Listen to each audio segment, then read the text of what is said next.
good to have you coming down the road with us. A little bit later, we're going to get a chance to visit with Dave St. Peter, a boy that grew up in Bismarck. Then he went on to the University of North Dakota, and from there he went on to the Minnesota Twins. And now, after working his way up, he's president of the Minnesota Twins. So, yeah, I think we in North Dakota should all be proud of Dave, as they are in Dickinson, of the man that we're going to get a chance to visit with now. That is Congressman Kelly Armstrong. Congressman, good to have you coming down the road with us. Yeah, good to be here. That is really cool. And it's kind of a sad day in baseball. Hank Aaron died today. So yeah. That's always, I mean, it's, if you're a baseball guy, he's absolutely one of the legends of the legends. So in your mind, is he still the home run king? Yeah, I mean, no, because stats matter and all of those different things, but I don't think there's any doubt that no matter how many weights you lift and Barry Bonds lifted, your head doesn't actually get bigger. I know for a fact Hank Aaron did it the right way. Let's put it that way. That's probably a great way to put it. And we're going to talk about Hank Aaron a little bit later in the show. Congressman, I cannot imagine it being a weirder or busier couple of weeks than the job that you have right now. I have to ask you this. When the riot came, when the insurrection kicked in, and when the coup was attempted, where were you? Where did you go? I was in. So I was actually in the balcony because it was the joint session, and because of COVID, there were social distancing rules. So there were members sitting up top in the balcony. So I was with 4 other members in the balcony, right above, essentially in the corner, right above the main door that comes into the Capitol. So they never made it into the House chamber. How close did they get to being in the House chamber, or am I wrong? Did they get in the House chamber? They eventually made it into the House chamber after we were gone. Joel, the best way I can explain it is I never felt like I was in real danger, but I felt like real danger was really close. Okay. If that's the best way to explain it. Obviously, there's going to be a lot of investigations, and there was a failure of leadership at the top level of the security, but the men and women on the ground did absolutely everything they could to get us members, staff, everybody who was there out of harm's way. Yeah, I mean, that's pretty evident. And you know what, at a time like that, nobody cares if you're a D or an R. You just do the right thing. Did you guys take off your congressional pins? I mean, I would have. I know I would have. Well, so when we left, we were in a big group, and Capitol Police were moving us. We staged in a room in Rayburn, which you're familiar with, and then moved over to Longworth. Actually, a pretty interesting story because of what it was. There were so many like non-traditional DC press there, and this man and this woman were just walking down the hallway. They didn't know where they were, and we all come by with staff and members, and one of the Capitol Police, they asked what was going on, and one of the Capitol Police said, listen, this is for members and staff only, and we just kind of kept going by them. And me and another member of Congress stopped, grabbed the man and the woman. They were husband and wife, and we're like, you guys are coming with us. No. And you know this, right? When you're in D.C., I mean, the Capitol Police has their protection, but when you are a member, they don't really push back. And we weren't going to let I think they were from Buffalo, New York. We weren't going to let them wander around the halls without having any idea where they were going. So we brought them with us. And the only thing I said, hey, you're going into a meeting with a lot of members and a lot of high stress you're going into a room with a lot of members and a lot of high stress people who are really stressed out. Don't you dare quote anybody or write anything about this, but we're going to keep you safe. I don't blame you for saying that. And I think it's kind of cool that you did do that. I want to take this in a little bit of a timeline. Obviously, we have the attack on the Capitol, and then we go into the inauguration. Did you attend the inauguration? You know, I couldn't, and it was really because I had to push back a House closing because of the impeachment vote, and I would have had to be in D.C. by 11 a.m. on Tuesday, and we closed on Tuesday morning, so we couldn't get in. I told them I'd take a test at 6 a.m. Wednesday morning for a COVID test because you have to have it in D.C., and we just couldn't. And I'm not blaming anybody. I mean, they were dealing with security and all of these different issues, but we just couldn't make it work, and I couldn't push this off again. Okay. Now we've got our 46th president of the United States, Joe Biden. I know there's some concerns that you have in the first actions that he's taken. Let's talk about those a little bit. When you look at what President Biden has done, what's your impression? What do you see that you need to push back on? Well, I think the executive order on drilling is a big deal. I really do. 60 days. The bigger companies will be fine. A lot of the companies that, I mean, you got to remember, this is Fort Berthold, federal land. We don't know how it affects interspersed federal minerals. North Dakota's pretty unique compared to other states. You can have a 1280 spacing unit with only 40 federal acres under it. You know, our chunks of land aren't big and contiguous like Montana, New Mexico, Wyoming. But really, I just think it's more important than even just the 60 days, combined with the steps they're taking on private equity. I think is really, really detrimental to the oil and gas industry. And then, Joel, the other thing I just always get concerned about is whenever the federal government, by the way, either side, this isn't a Republican or a Democrat, when they start talking to farmers about how they're going to partner with them in climate change, to me that always means the federal government's going to regulate and you're going to have to comply. And like I said, my experience with that has been the same all through government. So, but the 60-day ban is a big deal. It's a really big deal. So, Congressman Armstrong, how much are we drilling now on federal land? I think that's a stat, or I know that you're not going to be able to hit it exactly, but well, how much I can tell you for sure we produce a third of our North Dakota's Bakken oil comes off the Fort Berthold reservation, a third.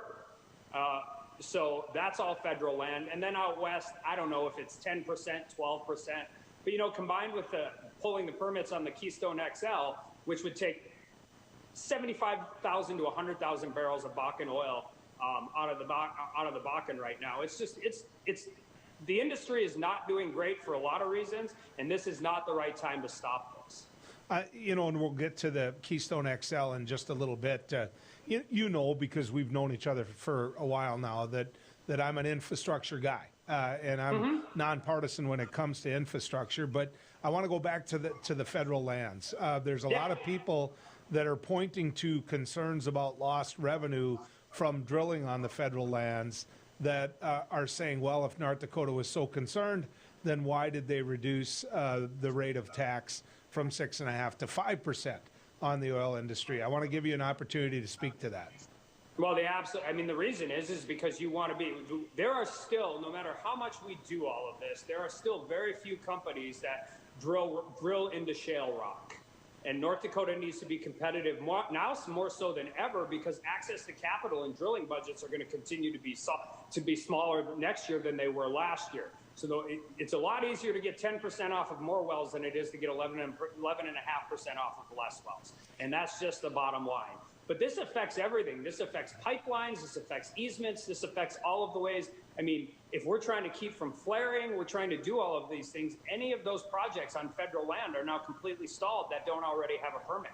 Well, what are the Native Americans saying about it? Have they weighed in? We're still getting through it. I'm trying to figure out exactly there's a lot of uncertainty involved, but I know there was going to be a meeting with some producers and Mark Fox and those guys today, and I'm supposed to get a readout as soon as we're done. Okay. I want to go to the Keystone XL. And one of the things I wanted to bring up to the XL is for 4 years, that was one of the first things that Donald Trump did, was give a permit to the Keystone XL. There was pushback here in North Dakota. Harold Hamm, one of those investors that you just mentioned, didn't want the Keystone XL project. My sister, when she was in one of your seats, when she was in the state Senate, Shirley Meyer, her legislative assistant, Oda Dickinson, they pushed hard, and they pushed hard to make sure Bakken crude could go in that Keystone XL pipeline before anything was issued. So you're right. It would accept not a lot, in my opinion, but at least there was an opening there to get North Dakota crude in that pipeline. So I got to ask you this. The big issue is it affects discounts, right? Yeah. It affects the discount. The more transportation we have out of this region, it affects the price even in the Dakota Access or on a train. Yeah, and pipelines are the safest, best way to move crude oil, period. Plain and simple. And their infrastructure, and they're there. Whether or not you think we're going to use crude oil or oil forever, the one thing we know is the pipeline's there, and it can be used. So we're not going to disagree a lot on that, and we're not going to disagree on the fact that there's jobs there. There's jobs in constructing it, and if you and others get through an infrastructure package, maybe that can make up for those jobs. But I have to ask you this. What took them so long? I mean, they had 4 years of a permit to build this thing. They had to know that this was subject to the political winds. Why didn't they get anything done? Well, they did get a lot done, Joel. And I think the bigger overall question about this, and I think this is important. It's important for the two biggest industries for North Dakota, which are ag and energy.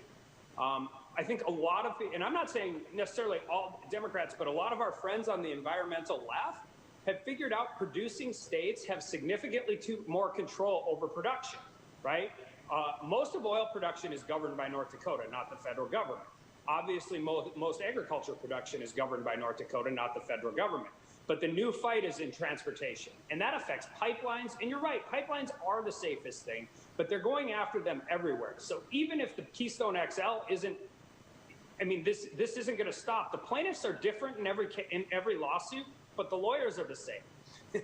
And so we're going to continue to do that. But I just want to say, when you're dealing with a pipeline that crosses 5 different states, 6 different states, not only do you have to deal with the federal permits, but you have lawsuits, and some of them have some validities. Most of them, I personally believe, are nuisance lawsuits that you have to deal with, and you have to deal with it in South Dakota and North Dakota and Nebraska, and different people having different points of interest, whether it's rail cars versus pipeline. So these are huge, huge projects to get taken and off the ground, and the Keystone's been going on, I mean, quite frankly, for about 16 years. It's not just 5 years. But what I'm most concerned about on all of this is how there's going to be any access to capital for any of these projects in the future. Yeah. I mean, they just take so long. They're so uncertain. And then you get to, I mean, no matter what you're doing, if you're doing one of these projects, it's going to last longer than 4 years. Yeah. So you could have a change in administration on every single one of these projects anywhere in the country. You could have that on every energy project. And so I think that's something. By the way, even for our friends who like renewables, this is coming on transmission lines too. I mean, these are the same fights. I made that same argument about northern Minnesota, how you can argue about a pipeline going through there or mining copper. I don't think these individuals know what wind towers are made of, how they transmit. I don't think they know what a Tesla uses copper for to make sure they have an electric car. You know, so this argument is one thing that you and I aren't going to disagree on. Here's a little piece of trivia. You know what the hardest project to get takes longer to get the environmental analysis done than anything? A highway. Yeah. Any road that crosses a federal waterway that's longer than a pipeline, longer than a transmission line. I mean, when we're talking about infrastructure, I think everybody agrees we need an infrastructure bill, but we also have to streamline this so we can build it, you know, in years of my lifetime. Congressman, thank you for coming down the road with us. I look forward to doing this more.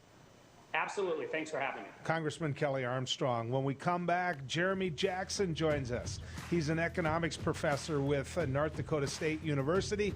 Let's talk to him about what effects he thinks on the economy raising the minimum wage has as we go down the road.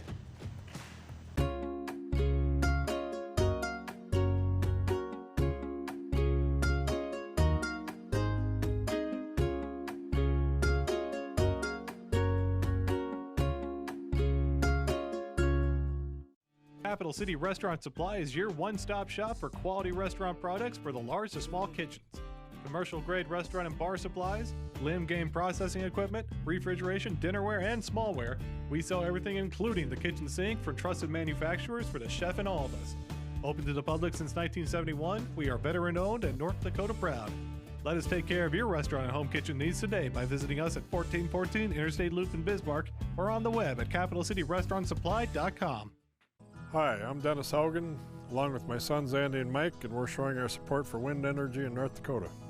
Wind energy has provided farmers like us with a steady stream of income that's not tied to the weather like crops and cattle are. Another bonus is that wind farm owners are required to maintain the roads leading up to the turbines. Because of that, oftentimes these roads are the best in the county. Wind energy is good for landowners, it's good for the land, it's good for our economy, and it's good for North Dakota.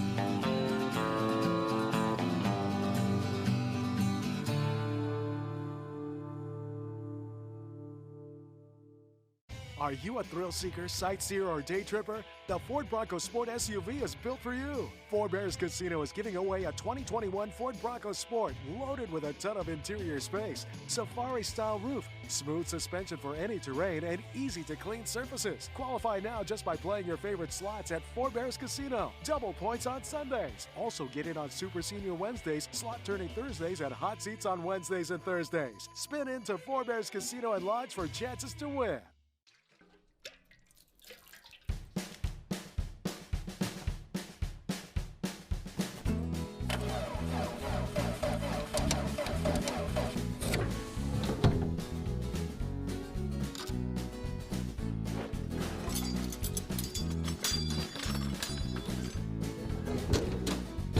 Some things in life are hard. That's why banking shouldn't be. Cornerstone Bank. Heroes and Icons is now Cozy TV. Don't worry, you'll still get your favorite Beck News programming without changing the channel. Real people, real news, Beck News.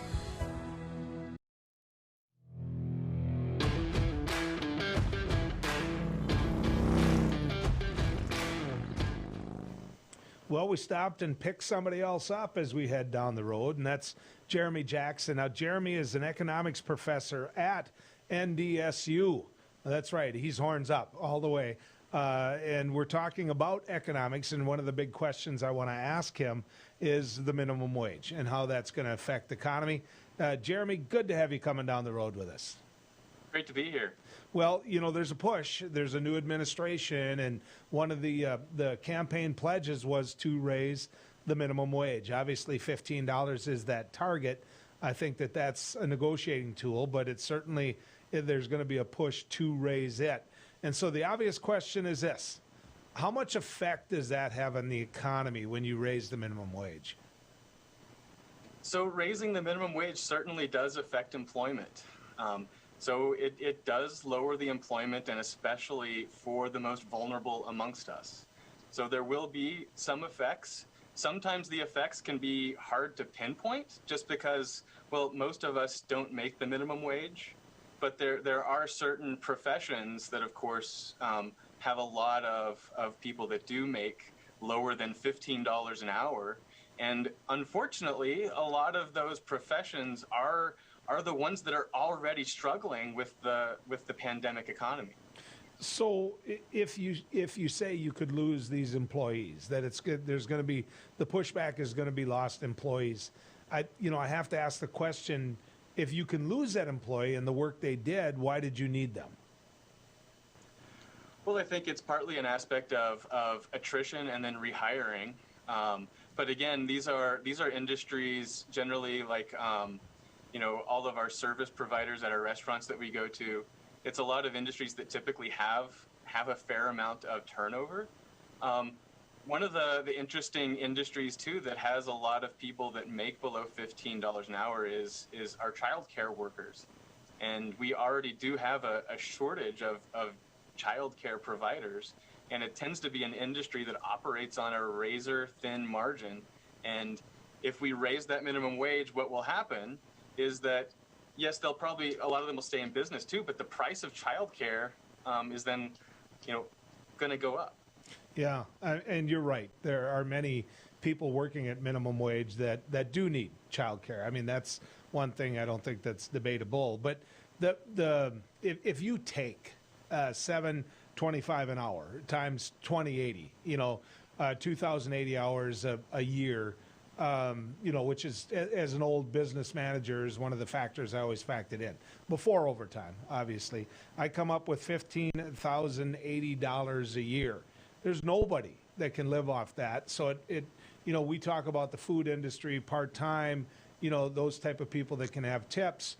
But have you looked at how many individuals that society really doesn't know are making minimum wage out there in the business place, or just $1 or $2 above? So one of the really kind of interesting things here is that, and I don't view the minimum wage as really what would have been traditionally meant to have been supportive of an entire family. So one of the points of research that I did was actually looking at the effectiveness of the Obama administration's proposal to raise the minimum wage to $10.10. He had that proposal in 2014. My analysis of that was that it would in fact increase unemployment amongst the youth population, so mostly amongst younger people. But the problem is that people gain valuable work experience with those minimum wage jobs, and that work experience turns into better high-paying jobs down the road when they have children. So there's life cycle effects of facing unemployment when you're a young person that can keep coming back later in life. But there are a number of interesting occupations, I think, that fall into this category of potentially being subject to the minimum wage increase. Janitors are often at that margin. People who stock shelves, and particularly at a lot of our places that we go grocery shopping. Cashiers, and I already mentioned childcare workers, that I think is a prime example. Yeah, I mean, I always try to leave a tip whenever I stay in a hotel, because I think the people that clean my room, it wouldn't surprise me if in fact that's the case. Are we talking about this affecting certain ethnicities more than others? To the extent that the people that work in those industries are part of certain ethnicities, yes, you're right. And I think one of the, especially when we're talking about federal minimum wage policy, one of the things that we have to bring up is just that the states, our country is big geographically. We have unique labor markets, and we know that policies that work in New York and California often aren't going to be that applicable even to Fargo. Or how much less are they applicable to some of our rural communities, where the minimum wage can be, we're talking about doubling the federal minimum wage. It's a big increase. That's a big increase in cost that we're asking our businesses to come up with. And one of the things that I generally think about is well, we want to help, right, those amongst us who are least well off. But I believe that that's partly our obligation. I don't necessarily just believe it's the obligation of business to carry that out. But I do would think argue there are better policies. I would argue, Professor, they didn't. There were large tax breaks given in the beginning of the Trump administration that were supposed to trickle down and find their way into people's pockets in the form of salary. And in fact, for those people on the bottom end, it didn't find its way there. Some in the middle class, they did. I will acknowledge that. Here's the one thing that I don't get, and I'm sorry, but I'm always using this as an example, and I don't even think it's fair, because I think they pay their folks above minimum wage. But what I pay for a burger and fries at McDonald's really hasn't gone up, and certainly hasn't gone up in terms of inflation rate for the country.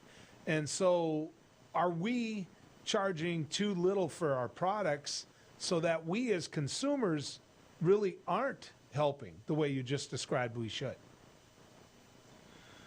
Well, regardless, and that's always, as an economist, how much I'm willing to pay for a burger is part of my own subjective evaluation. And then, of course, a business would want to charge the price that they can to make the profits that they need. But I also look at it in terms of the businesses that I've seen that have succeeded well. And for instance, I've been amazed by driving by Chick-fil-A, right, another fast food restaurant, and the line of cars during the pandemic that are going through the drive-thru was just astounding. But they've adapted and found a way to get people the food fastly. This has been true in a number of fast food venues, and we've seen this trend towards automation. And this is an industry that's vulnerable. You increase the cost of hiring a teenage worker to run a cash register, flip burgers, and it becomes tempting to hire a machine to do that job as well. So there's some potential interesting effects here. So what's going to happen in the 30 seconds we have left? What's going to happen? Do you think that the minimum wage gets raised? And if so, what dollar amount do you think it's going to go to? I think this is the wrong time. Unemployment is a problem with the pandemic economy. And so doing any type of a policy that can hurt unemployment is just bad. It's better to pursue something like an expansion of the earned income tax credit, to be quite honest. Okay. Professor, thank you, sir. I appreciate it. We may disagree on some of this, but the one thing that I can't disagree with you on is that unemployment's high, and certainly small business struggling right now. I just think there's a lot of ways that we could change and help that. But Professor, I hope you get back in that classroom with a classroom full pretty soon, and this pandemic gets behind us. Yeah. Thank you. I appreciate it. Thanks for coming down the road with us. When we come back, we're going to get a chance to visit with Dave St. Peter. He, Bismarck native, went on to the University of North Dakota, now president of the Minnesota Twins. Stick around. We're going to talk some baseball right after this.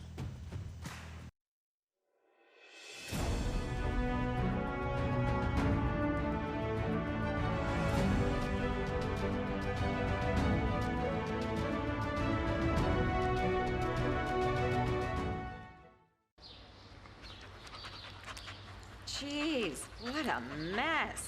Look at that. There's roof stuff everywhere. It's so embarrassing. Ruins the neighborhood. Come on, humans. Let's get this fixed.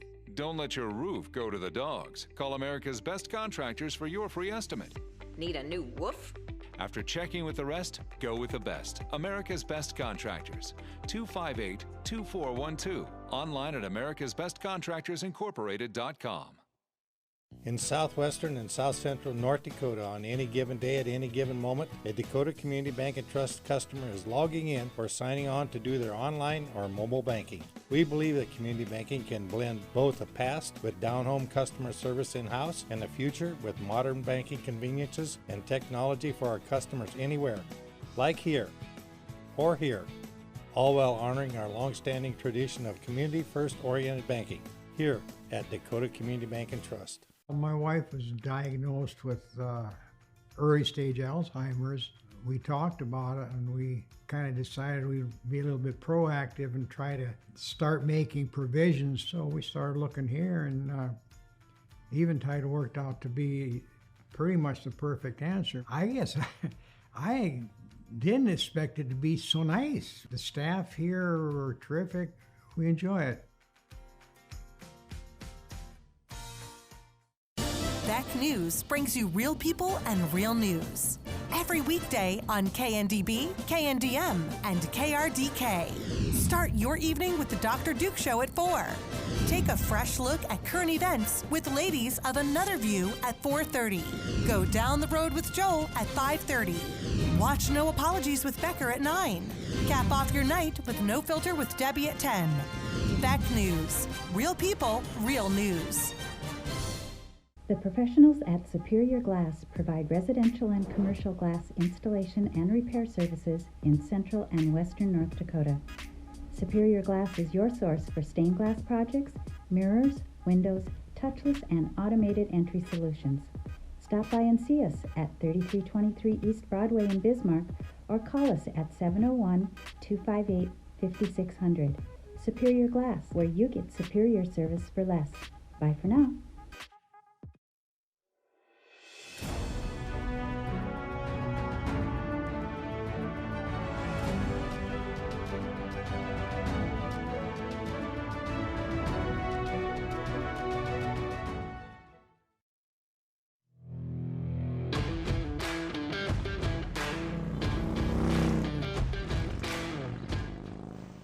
You know, it's a little bit of a blend of media, but every now and then I get to talk to someone on my radio show that I definitely want to share on my television show. And I've been talking about Dave St. Peter a lot today as we go down the road. I had a conversation with him earlier.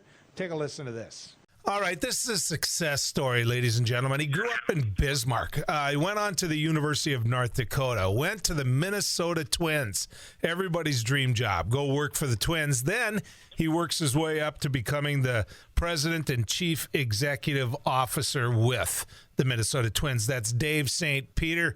Dave, good to have you back with us. Joel, it's great to be with you.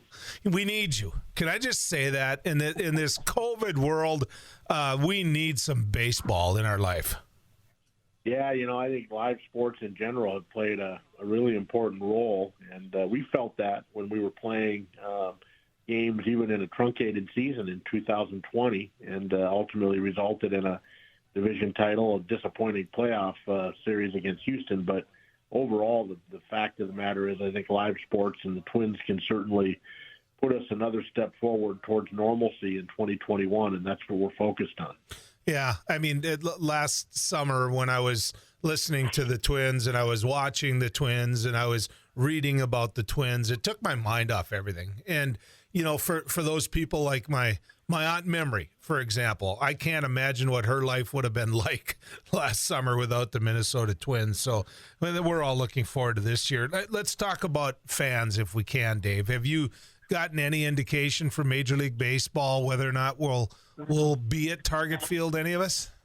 Well, Major League Baseball is, obviously very interested in working with the clubs to make sure that we can return fans. I think that's an important note here, Joel. Obviously, it's going to end up being a state-by-state, city-by-city decision. To that end, we are engaged in a conversation with Governor Walz and his administration, as well as the Minnesota Department of Health. And, we have a regular meeting with them where they provide us with updates on the state of the virus in our state, and we provide updates to them on our schedule in terms of the return to play and what that can look like. I'm fairly hopeful and maybe even optimistic that we'll be able to have a limited number of fans in the ballpark as early as maybe on opening day, April 8th. And even more bullish that over the course of the season, that number is going to increase in terms of the number of fans we can put in the ballpark. All of the science would suggest that it should get better as we go forward. So we're working on all of those scenarios, and we'll have more to announce in terms of fans and how they might be able to access tickets, assuming we're going to be able to sell them tickets in the near future. So, Dave, I mean, you're in charge of a lot of people coming into your facility. Is there going to be some type of requirement down the road, you think, that, hey, you got to prove you've been vaccinated to come into Target Field?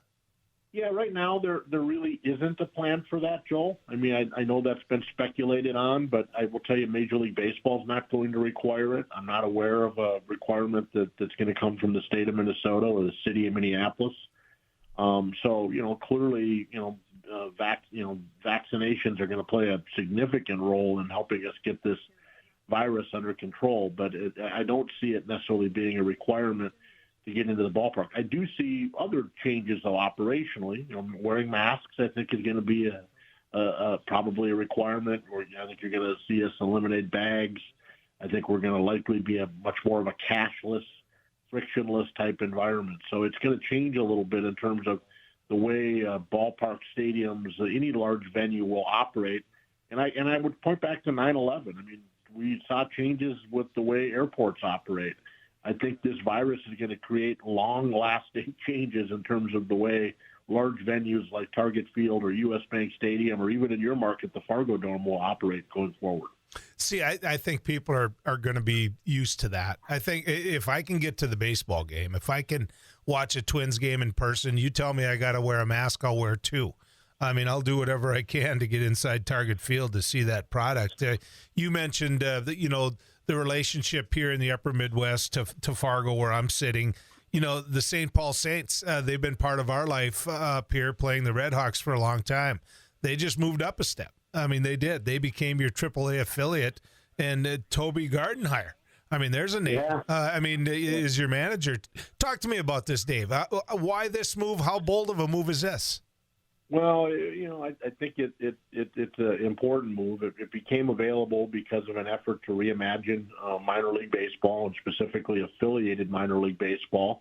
And when that window opened up, the Twins and the Saints got together and talked about the art of the possible. And, from a Twins perspective, the thought of having our AAA club literally 10.6 miles away from Target Field, there's all kinds of synergies there between our major league environment and our player development system, specifically at the AAA level, that we can take advantage of. And then for the Saints, I think the chance to have that affiliation with the Twins, the chance to have players on the diamond that are some of the top prospects in the game and ultimately will migrate to Target Field, I think it's a pretty special opportunity and one that we think we can create collaboration in a bunch of other areas. So one thing that won't change, the Saints are going to continue to be the Saints. I think they're going to continue to operate the club and do all the crazy things that they do, and some of that will probably find its way to Target Field over time. But I think at the end of the day, it's a partnership that's important for both clubs and will serve baseball well in the Upper Midwest. So you're ensuring us right now, on record, that the pig isn't going to go away with the Saints? No, the pig is not going to go away with the Saints. 100%. How big? In fact, as I've said many times, I think it's possible the pig may show up eventually at Target Field. I don't know if it'll be on the field during a game, but we're hoping to have the pig make a special appearance at Target Field pregame in the months to come. Well, that's what baseball is. Baseball's fun. Was the weather much of a factor in the decision about the Saints? No. We've been, our AAA club has been in Rochester for the past couple decades. So Rochester, New York. So very similar from a weather perspective as St. Paul. Obviously the Saints are accustomed to playing more of a short season, much like the Red Hawks. So for the Saints now, in the traditional year, their schedule is going to start about the same time the Twins schedule starts in early April. So, weather will be a factor there, as it will be for us with our AA club now in Wichita, as well as our High A club in Cedar Rapids. We actually think that's a good thing. We understand that at the major league level, our players are going to have to become accustomed to playing in less than ideal weather, particularly early in the season and then again late in the season, particularly in October.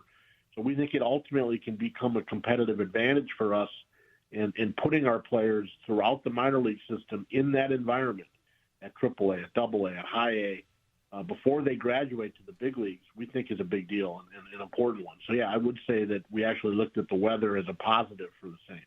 She'd be mad if I gave her age, but I'm going to. My 80-year-old Aunt Memory that I made reference to will be very upset if I don't ask you what the chance of having Nelly Cruz back is. Well, we're hopeful. You got to let her know we're hopeful. We continue a dialogue. I think Nelly and his representatives have been talking to clubs, including the Twins. I think they're waiting to see if the DH is going to be applied in the National League as well as the American League. But we're still hopeful. Nelly's been just unbelievable for us. Everything he's done on the field has been great, but everything he did off the field for us in our clubhouse, in our dugout, in our community has been even more spectacular. He's earned the right to be a free agent, so we're going to go through that process. But he's still out there, and we're still talking to him, and we're hopeful that he's going to continue to wear a Twins uniform in 2021. How excited are you about J.A. Happ? I mean, left-handed starter. I was looking through some of the stats. Obviously, 38 years old, but Nelly Cruz is a perfect example that age doesn't matter sometimes. ERA last year, 3.47. I mean, how do you beat that?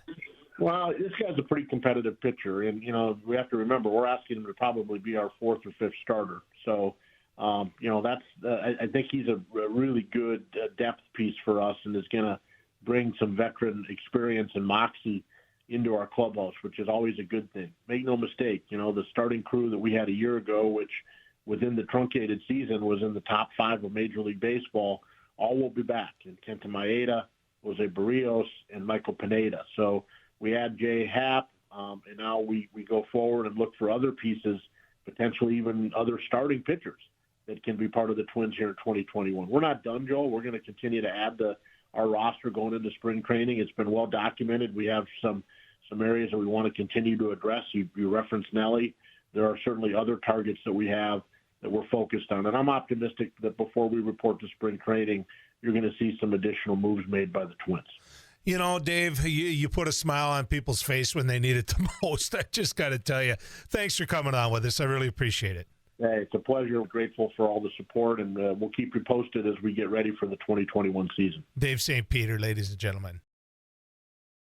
North Dakota's very own, and I got to tell you, just a class act. No cockiness. I mean, just somebody that you can talk to. He's president of the Minnesota Twins, and he still gives you time, and he still gives you all that energy that it takes to be the president of the Minnesota Twins. When we come back, as we said earlier, Major League Baseball and quite frankly, the United States lost a piece of history. We lost Hank Aaron. Let's talk about that, and let's talk a little bit about SpaghettiOs when we come back as we head down the road. Howdy folks, it's the County Line Cafe. I reckon it's time you're due for a hearty meal. So saddle up for the day with one of our Hay-Boston breakfast homemade soups. Fill your grill at a salad bar, sink your teeth into our famous County Line burger and barbecue ribs. Top it off with spur rattling pie with a cum roll that's sure to put a smile on even the toughest outlaws. Shake the dirt off the boots each night and warm up with the game. Tell them about it, Stacy. I can't wait to see you at the County Line.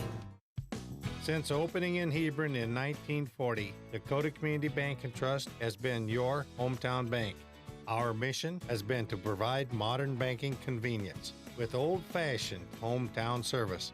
We've grown with the communities we serve through year-round events, countless sponsorships, and nearly 7,000 hours of volunteering each year. Learn more about our 80-year history at dakotacommunitybank.com.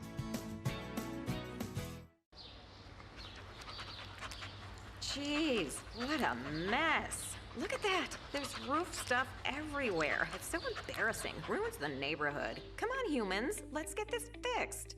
Don't let your roof go to the dogs. Call America's Best Contractors for your free estimate. Need a new woof? After checking with the rest, go with the best. America's Best Contractors. 258-2412. Online at americasbestcontractorsincorporated.com. For the greatest selection and full menu offering is the Four Seasons Restaurant and Ice Cream Parlor in Garrison. Succulent sandwiches, big breakfasts served all day, and delicious desserts. Easy access in and out for campers and RVs. The Four Seasons Restaurant at the top of Main Street, Garrison.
Some things in life are hard.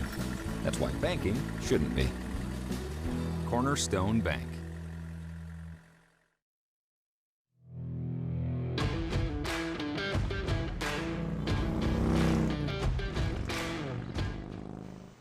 Right now, when you're sitting in the rig with us and you're heading down the road, you're going, he just got done saying SpaghettiOs. Where's he going with that? Well, I'll get to that in just a second. But life deals you some different hands. And today we lost a legend in America, a baseball legend. We lost Hank Aaron, a man that when you think about it, ladies and gentlemen, this is a man that fought through as much racism as you possibly can.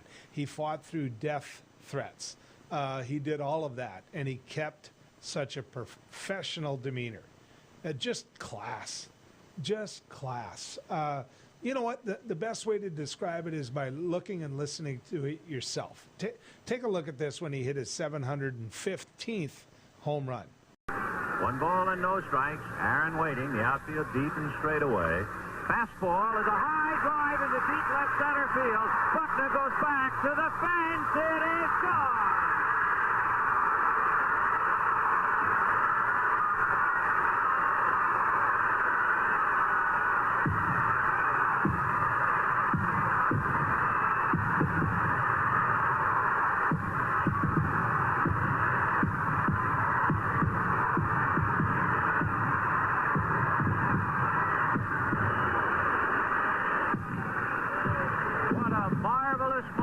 For baseball marvelous moment for Atlanta and the state of Georgia.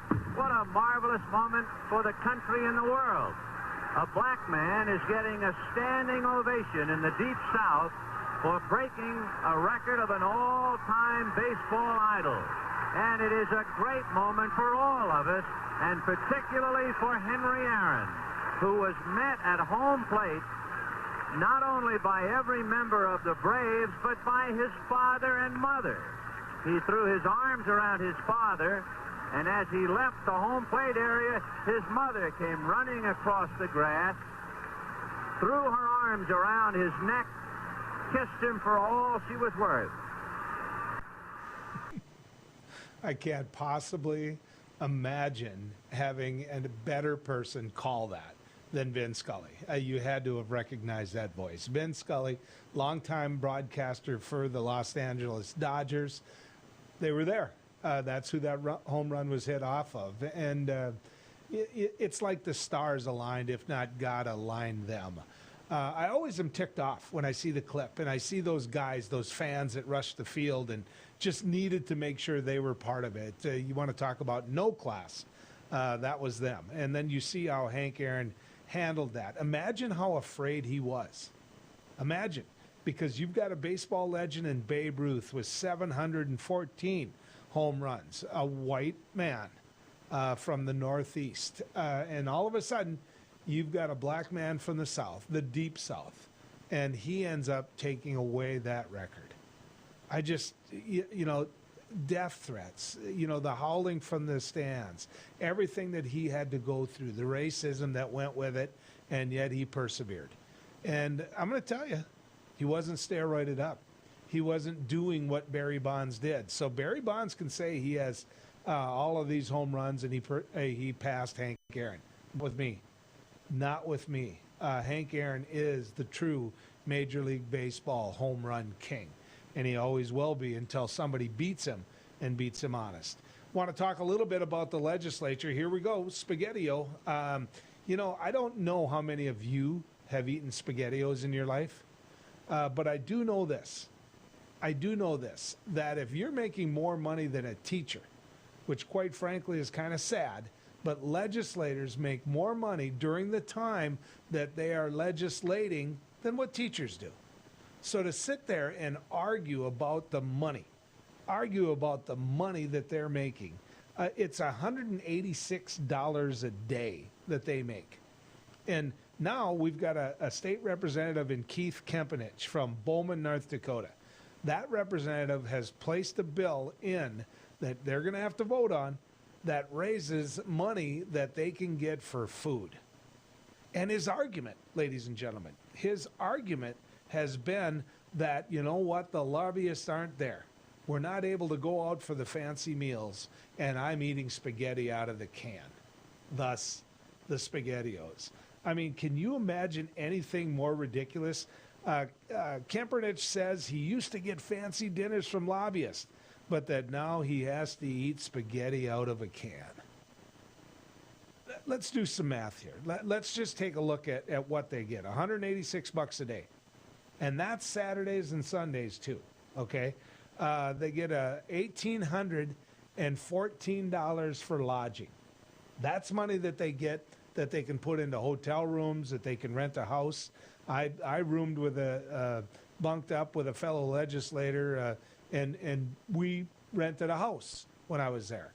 So there's ways of saving money and money for the state there as well. They get that housing paid. They get their mileage paid back and forth at the government rate, which quite frankly, when you're at the government rate, that's not bad. That's not a bad mileage rate. And get this, part-time gig, right? Part-time gig. They get their health care paid for full-time. They do. They're on the state plan, which is one of the best health care plans you can possibly be at. You know what? I'm sick of it. These same people, these same individuals that put this bill in are individuals that didn't vote for making sure we have milk in schools for underprivileged kids. for kids who don't have enough money to pay for milk in school. They didn't vote for that. Nope. But you know what? They're pushing to make sure they get that steak that they're missing during this COVID year. Man, and these guys keep getting elected. We need to do better, ladies and gentlemen. I'll have some closing comments for you right after this as we head down the road. Howdy, folks. It's a Canline Cafe. I reckon it's time you're due for a hearty meal. So saddle up for the day with one of our Hey Boss and Breakfast homemade soups. Fill your grill at our salad bar. Sink your teeth into our famous Canline burger and barbecue ribs. Top it off with spur rattling pie with a calm roll that's sure to put a smile on even the toughest outlaws. Shake the dirt off the boots each night and warm up with the gang. Tell them about it, Stacy. I can't wait to see you at the county line. Hi, I'm Dennis Haugen, along with my sons Andy and Mike, and we're showing our support for wind energy in North Dakota. Wind energy has provided farmers like us with a steady stream of income that's not tied to the weather like crops and cattle are. Another bonus is that wind farm owners are required to maintain the roads leading up to the turbines. Because of that, oftentimes these roads are the best in the county. Wind energy is good for landowners, it's good for the land, it's good for our economy, and it's good for North Dakota. Capital City Restaurant Supply is your one-stop shop for quality restaurant products for the large to small kitchens. Commercial-grade restaurant and bar supplies, limb game processing equipment, refrigeration, dinnerware, and smallware. We sell everything including the kitchen sink for trusted manufacturers for the chef and all of us. Open to the public since 1971, we are veteran-owned and North Dakota proud. Let us take care of your restaurant and home kitchen needs today by visiting us at 1414 Interstate Loop in Bismarck or on the web at capitalcityrestaurantsupply.com. My wife was diagnosed with early stage Alzheimer's. We talked about it and we kind of decided we'd be a little bit proactive and try to start making provisions. So we started looking here, and Eventide worked out to be pretty much the perfect answer. I guess I didn't expect it to be so nice. The staff here are terrific. We enjoy it. The professionals at Superior Glass provide residential and commercial glass installation and repair services in central and western North Dakota. Superior Glass is your source for stained glass projects, mirrors, windows, touchless and automated entry solutions. Stop by and see us at 3323 East Broadway in Bismarck or call us at 701-258-5600. Superior Glass, where you get superior service for less. Bye for now. Now is the best time to plan for your 2021 farm equipment needs. North Dakota-based Summers Manufacturing is currently offering early order savings. Take advantage of big savings on North America's broadest tillage line, including the Super Coulter Samurai and the innovative VRT Renegade, as well as the best built, best backed land rollers in the industry. Talk to your Summers dealer today or go to summersmfg.com to learn more about early order savings available on all Summers equipment.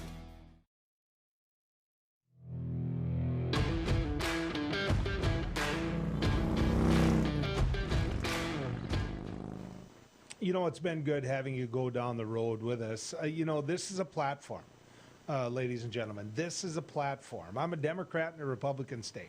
I get that.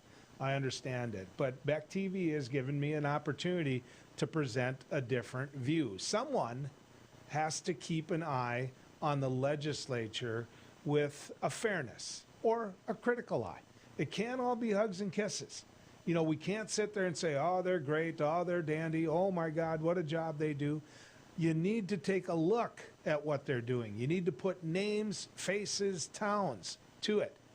I've been talking about Terry Jones. I've been talking about the fact that we're sitting there with a man from Newtown that has put in some of the most ridiculous bills that you possibly can. I just got done talking about Keith Kempenich from Bowman, North Dakota, a man that's complaining he doesn't get a free steak and has to eat a can of SpaghettiOs, which, by the way, if he's eating a can of SpaghettiOs, he's not a very good shopper with the salary he's making. So we're going to continue to do this. We're going to point out state legislators like O'Brien from Grand Forks, who takes leave last session, paid leave for the opportunity to bond with the baby she just had.